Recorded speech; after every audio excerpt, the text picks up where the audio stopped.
Lesson 4: Building an autonomy-forward trainer's posture. In this lesson, we talk about how trainers can help adult learners, especially those with a migration background, become more autonomous in their learning.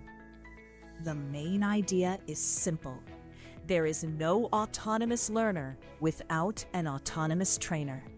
As trainers, we need to move away from a teacher-centered model where the teacher gives all the answers and instead act as facilitators.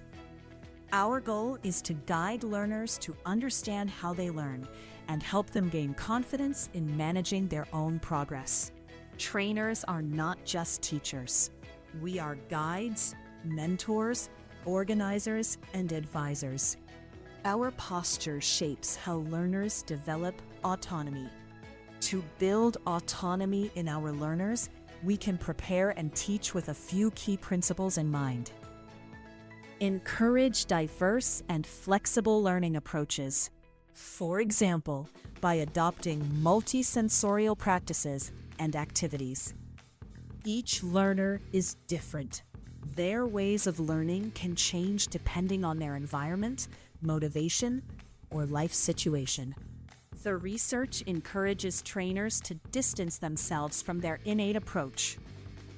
In terms of pedagogical practices, it encourages the trainers to adopt a holistic approach. Learners' learning approaches are not fixed. They are moving and adjustable to different environments, contexts, and moments in life.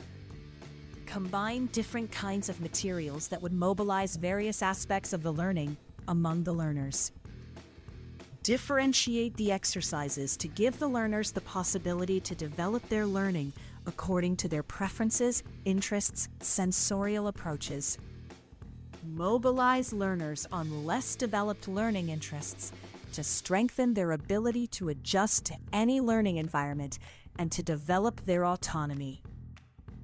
Trainers should also help learners strengthen less used learning styles.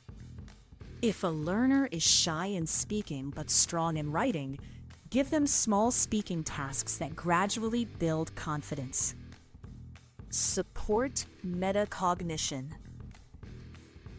Metacognition means reflecting on one's learning process. What worked for me? Why was that effective? What can I do differently next time?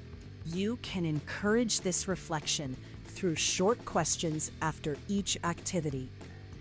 This helps learners understand how they learn best and gives them tools to manage their own learning in the future. Clarify learning goals and expectations. Adults learn better when they know why they are learning something. Be transparent about goals, methods, and expectations. For example, if a class focuses on improving oral skills for job interviews, explain how every exercise leads to that goal.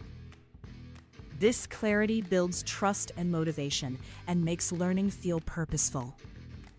Teach with cultural and linguistic awareness. When working with learners with a migration background, being sensitive to their linguistic and cultural context is essential. In class, implement a proactive approach to acknowledge and build upon language skills, oral cultures, and non-academic learning strategies. Let's take a look at some recommended concrete approaches. Identify language skills challenges. Acknowledge the educational background of the learners and their approach to teaching. Show faith in the learner's ability to achieve satisfactory solutions on their own. Encourage feedback from the learners and encourage them to critically reflect on and evaluate their own training skills and behavior. You can encourage learners to seize every learning opportunity by deliberately connecting classroom activities to real life, making out-of-class learning visible, and supporting learners on how to notice and use everyday situations as practice. Now that we have been through the different models and teaching attitudes that foster the autonomous learning of adult learners, We will explore in the next lesson. The Optimo project has been co-funded by the European Union.